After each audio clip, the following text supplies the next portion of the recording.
পৃথিবীতে যা কিছু কল্যাণকর অর্ধেক তার করিয়াছে নারী, অর্ধেক তার নর।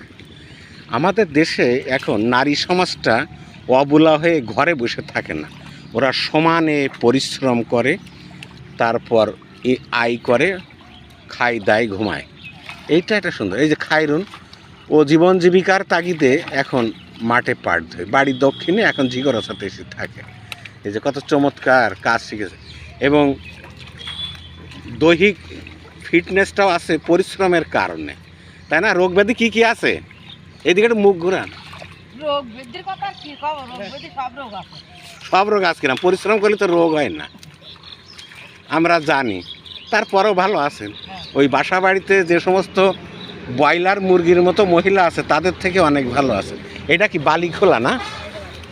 বালিখোলা চমৎকার একটা জায়গা, এখানে সবাই কাজ করে। এক আটি কত?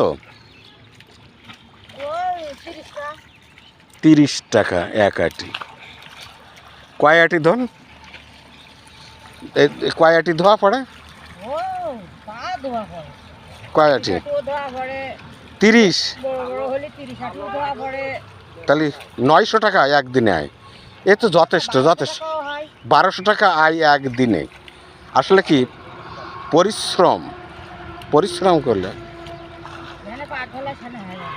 হয়, তাই না? যাক, এইভাবে সংগ্রাম করে সৎ পথে বেঁচে থাকেন, এই দোয়া করি। ধন্যবাদ।